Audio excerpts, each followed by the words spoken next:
Yun, magandang tanghali mga ka-viewers, at mayroon tayong i-repair ngayon mga ka-viewers, pero hindi muna ako magre-repair. Yan yung i-repair natin, oh. So ito pong i-repair ko. Yan, yung electric pa na yan na bali yung kanyang liig, at itong isa na kailangan palitan ng motor. Yan. So pero hindi muna tayo diyan mga ka-viewers dahil mayroon akong i-review na tawag diyan. Galing siya online. So ito yung aking i-review mga ka-viewers, oh. Ito. Yan, kararating lang nito. So dalawa yun, dumating yung aking order. So ito, tingnan natin ito mga ka-viewers. Pero hindi ito yung ating ating pinaka main video. Itong na to, itong maliit na to yung ating i-review. At kung na natin ititest natin kung totoo ba talaga yung sinasabi nila. So ito muna, tingnan muna natin to. Sabay na nito. So ito mga ka-viewers ay kapasitor na 1.5 microfarad. Ayan. Galing sa online. Yung isa, kakarating ng isang araw, yung 2 microfarad. Hindi ko na, Ayan. So, ito ngayon lang, mga ka-viewers. Ito, na to? Kapasitor. So, daming balot. So, ito natin, igisiin na natin dito. Yun. Yun. Binalot ng plastic. Yan. So ito yung mga ka-viewers, 1.5 microfarad. Tingnan natin yun kung maganda yung kanilang pero actually maganda naman talaga mga ka-viewers pag mga ganitong brand na EX parts, makapal siya. At 1.5 lang siya. 1.5 microfarad pero napakakapal. Yan, nakita nyo naman, makapal yan mga ka-viewers. Napakakapal niya. 1.5 microfarad yan. Ayun, so balis, 20 pieces yung in-order ko. Dahil meron pa naman ako natitira dyan na 12 pieces na ganito, 1.5 din. So nag-order na rin din ako. At saka 2 microfarad din, 20 pieces. So yan ito. So okay siya mga ka-viewers. Maganda yung niya. Yan. Pero hindi ito yung ating focus sa video. Isinasabay ko na lang ito mga ka-viewers. So dito muna ito sa, tabi ko muna ito. Yan. Yan, dito tayo magpo-focus sa isa kung itong isang in-order ko. Ito pala ay isa siyang mga viewers. Step up module. Yan, ito. Isa po siyang empty, yung kanyang model number. Part number pala. MT 3608, MT 3608 DC-DC step up converter booster power supply module. Ayan. So ito yung sinasabi nila na nakapagpalabas daw ng hanggang 2 ampere. At yung voltahe na 1.0 or 1.5 hanggang 5 volts hanggang pataas mga ka-viewers. Ayan, ang kaya niyang ilabas ay ito yung kanya niyang ilabas mga ka-viewers. 28 volts, yan nakalagay, 28 volts 2 ampere. So 5 volts, nga pala input niya ay 5 volts, mali, sorry, mali yung pagsabi ko. Yung input niya ay 5 volts, yan, 1.5 hanggang 5 volts yung input niya, at kaya niya magpalabas ng 28 volts hanggang 28 volts. Yan, kung input kayo ng 5 volts dito, pwede kayong magpalabas ng hanggang 28 volts. Yung kung totoo ba itong nila mga viewers, sinasabi nila. Yan. So dito naman nakalagay, So hindi pa ako nakapag-review or nakapag-test ng ganito mga viewers. Yan, yung una-una kong nire-review or nititest ko, yung una kong order ay malaki yun na step up converter. Yan, boss converter, malaki yun. Ito, medyo maliit siya, yan Ganyan lang yung kanyang kuha tayo ng isa mga viewers. Yan, meron kayong 6 volt, 9 volts, gusto nyo gawing 12 volts, so try nyo gumamit ng ganito. Yan, ito lang siya, ganito lang siya kaliit. Yan. Yan, diba? So ganun lang siya kaliit. So yung nga sabi nila, nakita ko rin sa mga nagre-review na kaya nito magpalabas ng hanggang 2 ampere at hanggang 28 volts yung kanyang output. sa pamagitan ng ito, pag-a-adjust nito. Ayan. Ito mga ka-viewers. So hanggang dito. Hanggang yung ano. Maganda naman siya. Yan o. Maliit siya pero maganda yung anong pagkaano nyo. Yan. Malaki yung Schottky diode. Yan o. Yung tawag nito, Schottky diode. So malaki naman yung kanyang diode at yung mga kapasitor. Saka ito, dalawang kapasitor. Inataka-out at ito eh. Saka ito. Itong coil na to. Nagpapa-steady ng voltahe. Ito. Yan, itong coil na yan. Yan, maganda siya mga kabis. So, yan, try natin ano yan. Try natin test yan kung totoo ba talaga na nakapagpalabas siya ng mataas na hanggang 28 volts na voltahe. So, pero ang ititest natin ngayon hanggang ano lang sa 12 volts kung kaya ba niya mga ka-viewers. Yan.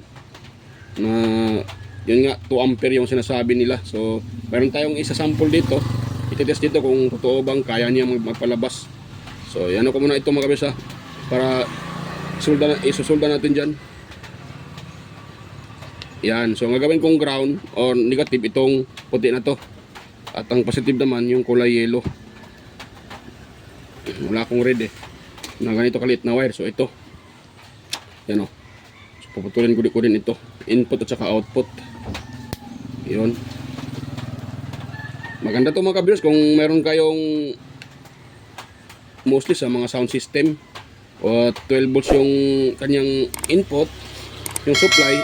Wala kayong power supply, wala kayong 12 volts na power supply, mayroon kayong adapter or baterya, yung mga lithium ion na battery, mayroon kayong 5 volts, yung super, 3.7 man yun eh. So pwede nyo gawing supply at palabasin nyo ay 12 volts para mapagana yung appliances natin. Pero iwan ko kung kaya ba itong mapagana ng medyo ano. Try natin ngayon mga ka-viewers. Kaya ba niyang mapagana yung mga ano natin. Dahil sa liit lang niya. Sa liit niya ay siyempre mag-expect tayo na hindi siya gaano kalakas. Pero ganun pa man ay magka-try pa rin tayo mga ka-viewers. Kung sakali lang. Yan, so isusulda ko muna ito. So kung nakita nyo ito, mayroon siya nakalagay dito na volt negative out, tsaka volt positive at saka negative. So ito naman sa kabila, so mayroon dito negative at saka positive din. So yan, kung nakita nyo. So out at saka in. Yan, dito tayo mag-i-in ng voltahe. Tsaka dito yung out nya.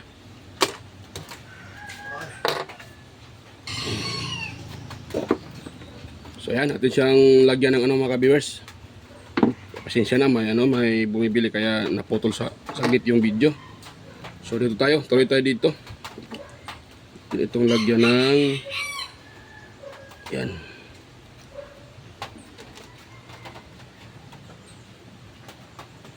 Input wire. Para makapag ano to dito, makapag-test lang.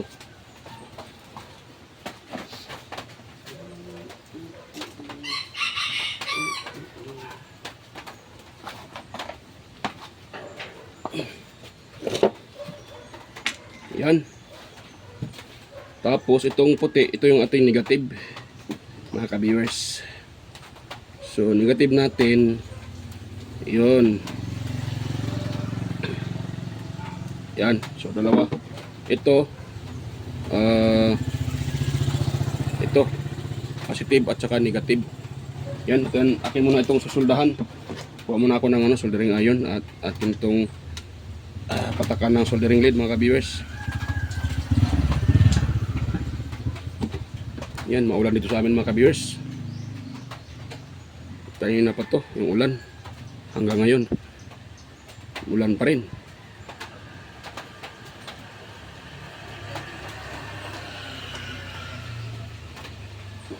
Yan.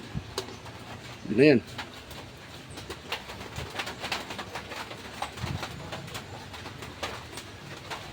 Saka itong isa, tininlagyan to ng itong gawin nating positive mga ka-viewers. Yan. Yun. Tapos itong input, kailangan din nyo ano mga kabisa, kailangan tingnan nyo maigi kung saan yung output at saka input. So may nakalagay naman na, yan o, may nakalagay naman dito. Wait lang ha. Yan, may nakalagay naman o. Yan. Out, bolt out. Yan. Bolt out, saka bin, bolt in. Yan o. Yan dito. Yan o, bolt in, negative, positive. So dito tayo maglalagay ng wire, input. Nung nakalagay na bin positive, input yan mga kabirsa, input.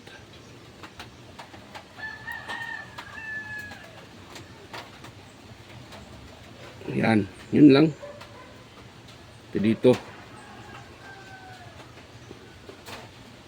Ito, binili ko to dahil magamit ko rin ito sa repair at saka meron akong ginagawang DIY. So magagamit ko itong mga ka-viewers. So dito tayo sa positive at itong ating color yellow. Yan. Yan, lumakas yung ulan uli mga ka-viewers. Nako. Lumakas yung ulan.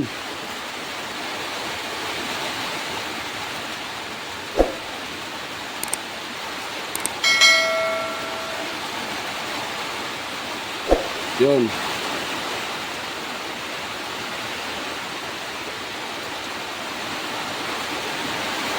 Nako.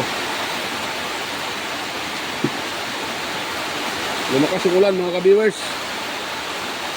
Patay ako nito.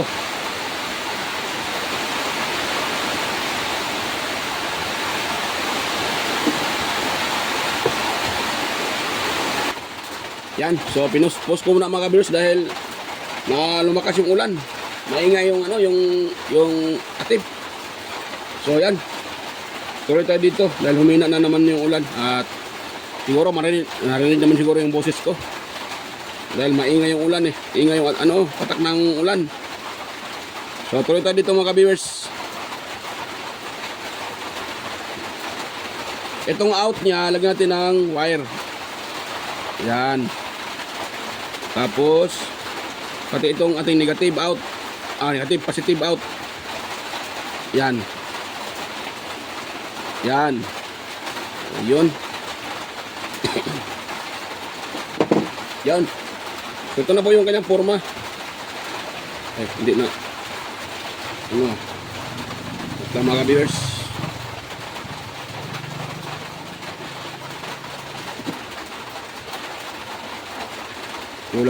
Kulang ng soldering lead.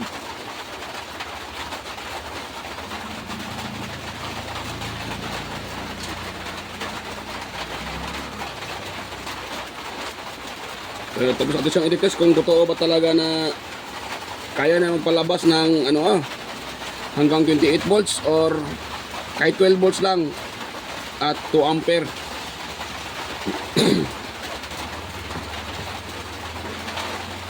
Yan. Tapos ko nang malagyan ng yan mga ka-viewers, soldering lead. Ngayon dito tayo sa kanyang paglalagay ng anong tawag dyan, yung pinaka-supply natin. So meron ako ditong mga ka-viewers, meron ako ditong ito, to siya, 5 volts na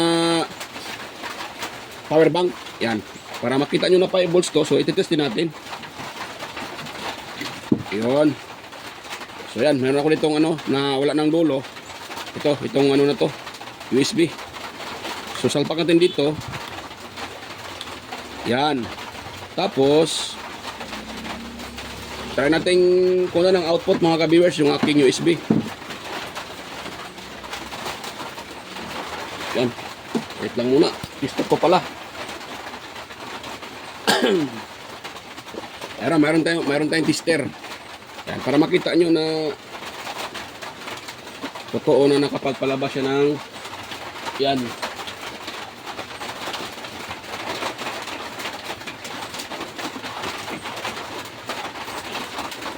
Yan. para makita din natin yung sinasabi nila na totoo ba talaga. So itong ano ko ay 5 volts. Yan o. O, tinan nyo yung ano, tinan nyo yung yan o, 5 volts, di ba? 5 volts. Yung aking USB, yan o, USB yan. O, pinaka power bank ko. Yan o, 5 volts yung nilabas, 5.1 volts DC. So, yan, mga ka-viewers. So, ngayon, dyan tayo maglagay ng, yan natin gagamitin, pang input natin. O. O, di ba? O, tinan nyo. 5 volts. So, ngayon, yan ang ating gawing ano, supply dito sa ating pinaka-module. Itong module na to. Ano yung gagawin natin ano dito? Itong module na tawag dyan, MT3608 DC-DC step up boost converter. Ayan. So, dito na yung ating input. May nakalagay na bin, you know, bolt in. Tsaka dito yung bolt out. Yan. Yan natin na hindi mag ano to, para hindi yung hindi mag kumang tawag dyan. Hindi magsushort. So putulan natin tong isa para hindi magsushort. Baka mag-short yan. Yon. Ngayon, itong aking ano, itong aking input na 5 volts, ilagay natin dito mga ka-viewers. Dito. Yan. Tapos lagyan natin ng electrical tape para hindi magsa-short. Dahil pag yan po ay nag-short, ay nako, masisira yung ating ano, module, sayang naman.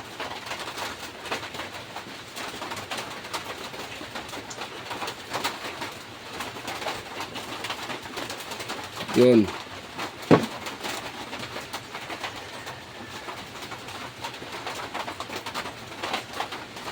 Ang bili ko nito mga kabers, parang ano ata yun, 25 pesos yung isa. Yung isang module. Bili ko sa online. Bili ko siya ng 25 pesos.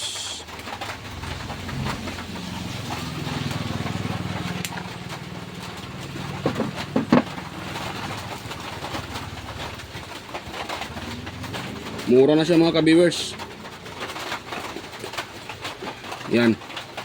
Ayun. Yan. So, yan na po yung input. Yan o, positive. Yung red dito, nakakonect din sa yellow na ginawa natin positive. Tapos ito, negative yung puti. Ngayon, ito naman yung out natin. So, tatry natin siyang itetest mga kabiyos dito. Kung ilan yung kanyang, ito, hindi pa ito nasita. Kailangan pa itong pihitin para makakuha tayo dyan ng exact voltage na gusto natin. So, tinan nyo yung ating ano, yung ating tester kung ilan yung nilalabas ng ano na to. Yan. Ng module na to. Oh, di ba? Tinan nyo. Oh, 20 volts. So, mayroon na siyang 20 volts agad. Yan. So, kung nga pala mga kung magtitest kayo nito, huwag nyo munang supplyan ito. Dahil pag sinusuplayan nyo, 20 volts yung nilalabas niya, patay, masasira yung inyong ano. Baka yung supply nyo ay, yung kailangan yung supply ay 12 volts lang, tapos 20 volts yung nalabas niya, ay masasira yung inyong ano, inyong appliances. So kailangan, huwag nyo munang supplyan. Ititest nyo muna bago nyo supplyan. Tulad nito, nakakuha tayo ng ano, 20 volts. Ano yan? Ilan yung narinig natin? 20 volts, 20 volts, di ba? 20.4 volts DC. So, ito siyang i-adjust ng 12 volts lang. So, meron ako nitong maliit na, ano, maliit na flat screw. Or, ano to siya, dalawa siya. Meron siyang star screw at saka flat. So, yung flat yung ating gagamitin dahil flat itong ano, itong ating, anong tawag dito? Ito yung pihitan, ito. Pinaka potentiometer. Pinakapihitan o sa madaling salita. So ngayon, ikakunik natin ito sa tester dahil nga ay ating ititest yung kanyang output kung ilan. Para matansya natin, so kailangan natin itest sa tester mga ka-viewers. Yan. Itong video na to walang cut mga ka-viewers. Para makita nyo talaga. So, sana yung tester ko. Ito tayo sa positive. Yan, ipulupot lang natin. Yan. Yan, ganoon lang. Tapos, ilayo natin yung baka magsushort yan. Yun. Ayan o. Yan natin ilagay yung isa ka positive at ito yung negative. Oh, 20 volts. Diba, mayroon kayong nakitang 20 volts dyan. So, ngayon, dahan-dahan ko yung tipihitin para bababa yan ng 12 volts. Yan. So, ano yung aking pihitan? Ito natin pihitin. Yan o. Yan. Di pala kita. Lakihan ko yung aking Yan. So, yan, pihitin ko ito para bababa yan. Lagyan natin sa 12 volts lang. Or 14. Yan. 19. Ayan, paano anong tawag dyan?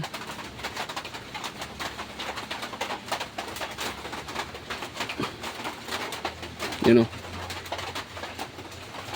Pa-forward yung ating ikot. O, naging 18 na siya. 17. Ay, hindi pala kita ipag-ikot ko. Kagwang na. Yan o. Yun. So, 16 na siya. 16. Palakihan ko para makita nyo mga ka-viewers.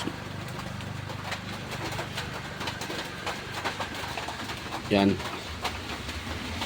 Yan. Tapos pipitin pa natin siya. Gawin nating 13 or 14. 14 volts. Yan. 15.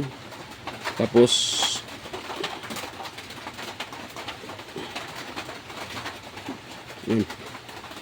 14.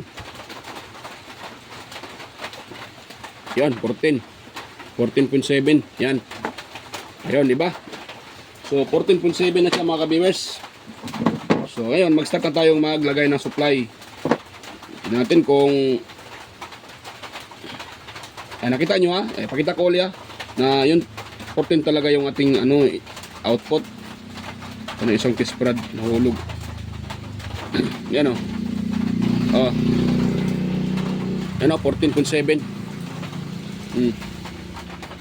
Diba? 14.7 mga ka-viewers. So ngayon, try natin siyang i-supply sa aking meron ako ditong electric fan na 12 volts. Ito. Hanggang hanggang 15 volts yung kaya nito mga ka-viewers. Ito. Ayan, palitan ko muna pala. Yan. So ito yung ating ititestingan. Dito natin ititesting mga ka-viewers kung siya gagana. Yan. So lagyan ko lang ng electrical tape para makita nyo yung dulo na iikot ito. Itong motor na to, ayan na to 12 volts mga ka-viewers. 12 volts motor yan diba? So ngayon, itong positive natin, dito natin ilagay sa positive niya. Itong may red. Positive yan mga ka-viewers dyan. Tapos ipitin lang natin. Ito lang iipitin. Yun. Tapos dito naman sa negative. Tingnan nyo iikot yan. Ayan wala diba? Diba mga ka-viewers? Yan, kaya niyang paandarin ito. Pwede na tayong gagamit ng electric fan ng 5 volts ng ang supply. At yan diba? Yan. Malakas din siya malakas din siya mga ka-viewers. Malakas din. So pwede na pala. Pwede tayong totoo yung sinasabi mga ka-viewers na hanggang 2 ampere. So naniwala na ako dyan mga ka-viewers dahil itong na to, kailangan to ng 2 ampere. Yan. So malakas naman yung ikot niya. So totoo talaga na kaya niyang palabas hanggang 2 ampere. Yan. Yan, so try nating babaan ng hanggang 12 volts kung kaya ba niya mga ka-viewers, kung ganun pa ba ang ikot. Ganun yung lakas. Yan, wait lang muna, ipitin ko muna. So ngayon, lagay ko dito.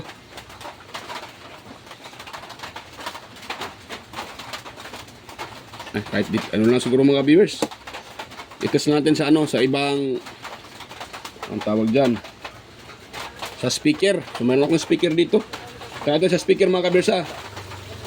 And hugutin ko muna para baka ma-short yung ano. So kung nakita nyo naman, gumagana sa dito. Oh, malaki tong motor na to eh. Oh, pang 12 volts tong mga ka-viewers na motor. Na-order ko to sa online din. Itong motor na to. Hindi pa to nagamit eh. And yung sa mga electric fan na 12 volts. DC fan na 12 volts. In-order ko to dahil yung sa customer ko, tatlo yung in-order ko. Meron kasing ni-repair ko, nasira yung motor. So yun, tatlo yung in-order ko at mayroon pa dito dalawa na tira sa akin. So ngayon, try natin mag-surprise sa speaker or Bluetooth speaker. Mayroon ako dito. Ito. Oh, ito. So itong speaker na to ay ano siya, Bluetooth speaker na hi-fi bus power amplifier Bluetooth speaker. So ang supply niya ay 220 volt, 110 saka 240 volts AC. At sa DC naman, 12 volts hanggang 24 volts yung kaya niya. So yan yung ating ititest mga ka-viewers. At malagay muna ako ng supply. Yan. So ito pa rin yung gagamitin natin ha. Baka sasabihin nyo na iba yung ginagamit ko na wire. Ito pa rin yung gagamitin natin. Itong module na to, bus converter.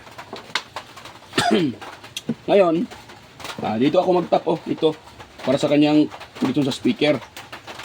At yung speaker ko naman, ito sa customer, pinapa-repair. Sira to eh. Ito yung gagamitin kong yung kanyang speaker. Dito natin ilagay para medyo nabasa sa ulan ha. Oh.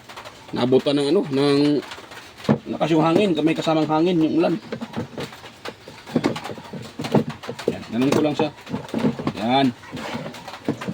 Ang importante lang naman ito ay tutunog ito mga ka-viewers. Yan, di ba? So ito yung speaker. At i-connect natin yan. Bago natin i-connect itong supply, ito yung ating supply mga ka-viewers.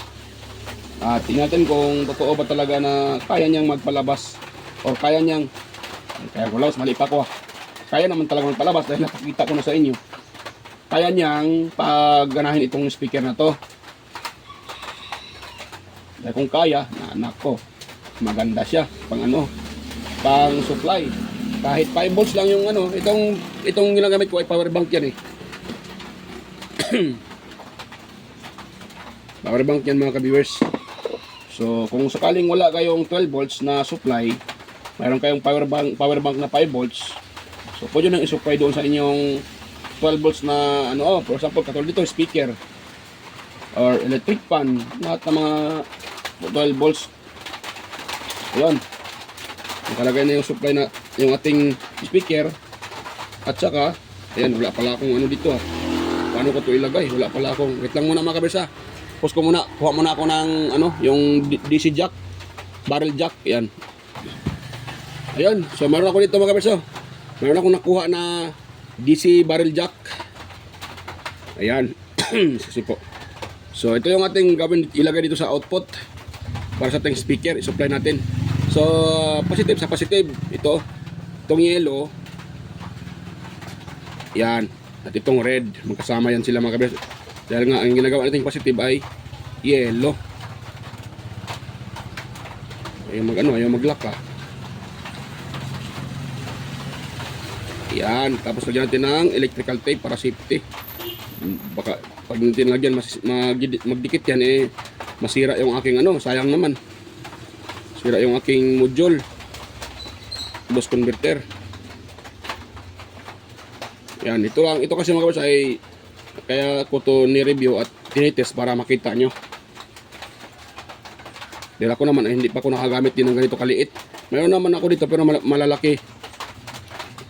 Wala akong ganito kaliit na kaya nag-order ako sa online para magamit ko dito sa repair mga ka-viewers. Yan, supply natin itong aking speaker. Yun. Oh, bakit walang power? Ay, kagwang. Yun pala ay hinila ko pala dito sa kagwang na power bank ko. Nalawag ko na. Ayan. Yun, hindi nag-power. Ayun, nag-power na mga ka-viewers. Yun. Yun, so namatay siya mga ka-viewers. Namatay.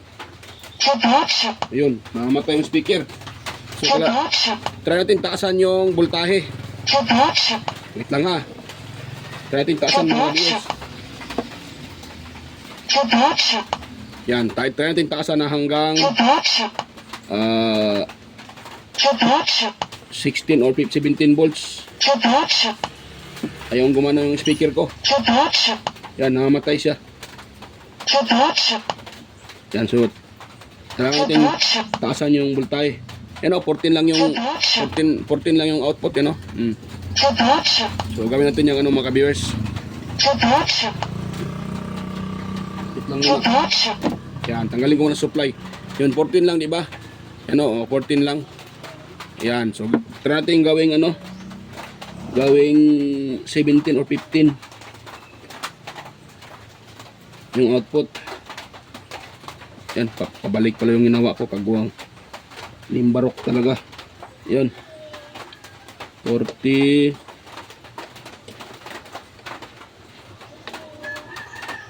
Yan, 15. So 15 na siya mga ka-viewers. So try natin siyang ano, isalpak, di ba? 15 na oh. Nakita nyo, 15 na oh. 15 volts. 15 volts na mga ka-viewers, 15 volts. Yan. So try natin yung isalpak doon. Yan. Yan. So may bumibili uli mga ka-viewers, kaya naudot yung aking explanation. Limbarok talaga. Ayan, pasensya na. Naudlot yung aking explanation. So, ngayon, gagawin natin siyang, ano, 15 volts. Ayan. O, diba? 15 volts na yung ating supply. So, try natin kung gagana ba yung ating, ano, ating module. O, yung ating module, yung ating ito. Yung itong pang-test natin na Bluetooth speaker na 12 volts. Yan. Namamatay pa rin siya mga ka-viewers. Yun, so hindi kakayanin ng ano. Hindi naman uminit ito. Yan, so try ko munang gawing 16 hanggang ano to, hanggang tutugtog yung ating ano, speaker hanggang kaya niya. So taas natin konti yung output mga ka-viewers. 15. So ngayon at gawin natin yang sana yun. Nawala yung ano, kagwang na. Na-slide pala yung aking pang testing. Yun.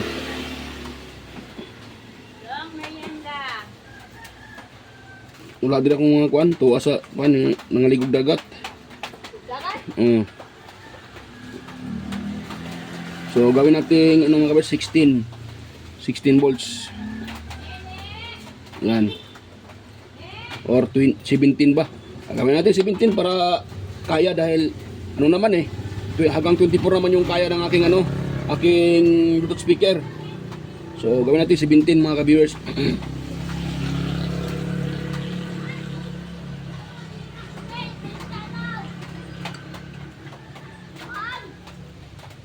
Yan, nag-ano naman siya kanina, pero nag-collapse. Ayan. O yun, so 17 na yun, di ba? Ayun, pakita ko sa inyo, di masyadong kita yun eh. Yan o. Yan o, 17. O, 17.12, di ba? Yung ang output ng module na to. So galing sa 5 volts, nagpalabas tayo ng 17 gamit itong module na to mga kabir, itong step up boost converter. Yan, supply natin. Kung tutunog siya at hindi mamamatay. Yun, namamatay pa rin siya. Yun, namamatay pa rin. So, sige. Ano, i-adjust natin uli. Pabutin natin ng 18. Pero kung lagyan ko ito ng kapasitor siguro dito, pwede naman to follow up pa ng kapasitor dito sa output. Pero sa sunod, sa next na video naman kabers, try natin maglagay ng kapasitor dito. Tapos ang supply natin ay 12 volts lang. Tapos lagyan natin ng kapasitor na medyo mataas-taas yung kanyang microfarad para baka kakayanin at hindi mag-collapse ng 12 volts lang ang supply. So dahil 17 na to eh. Yan, 17. Yan. O di ba 17? So patasin pa natin, gawin nating 19 volts. Ay bumaba. Yan, mali yung pagkaikot ko. Yan, ikutin pa natin hanggang 19.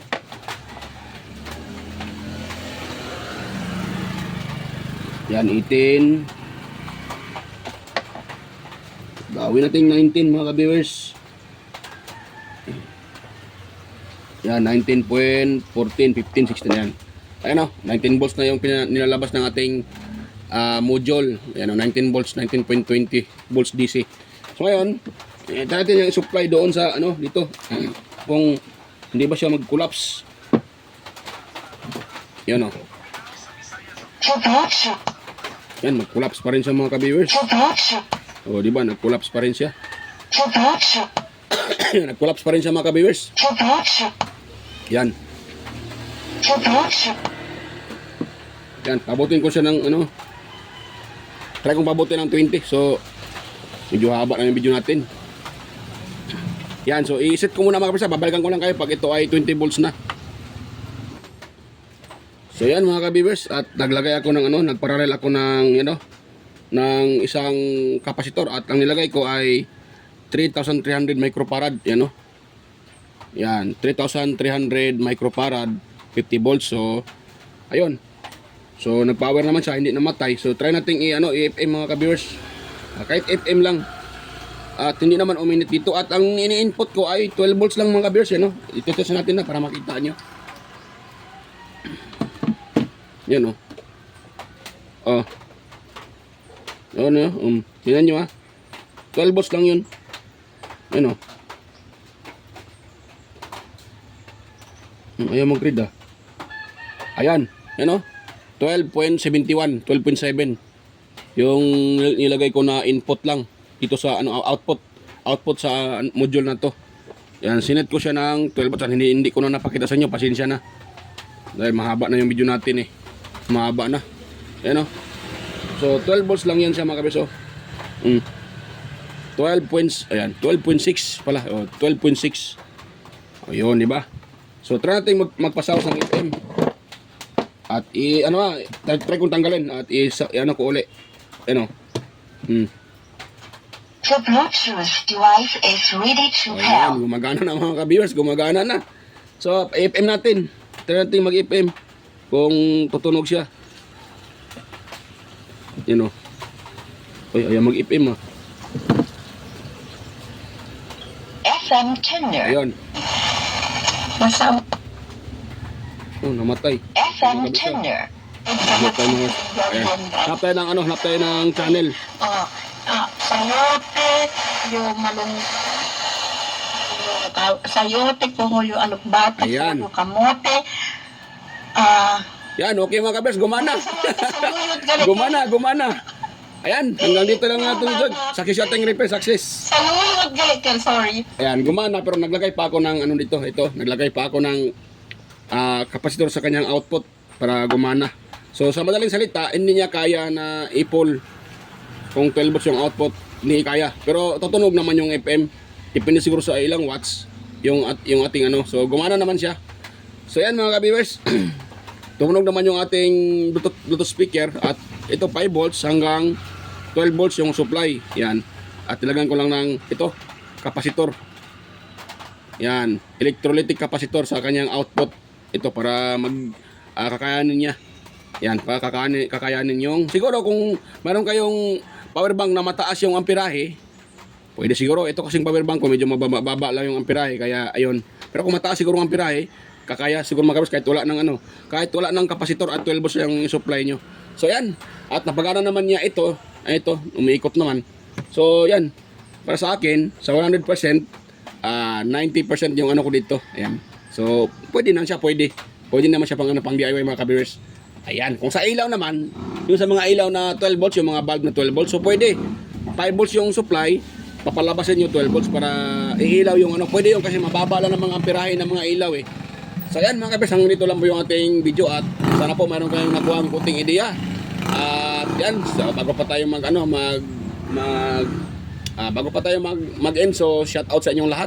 Hindi ko na kayo isa-isahin lahat ng andito at sumusuporta sa aking mga upload, sa aking mga video, sa aking channel.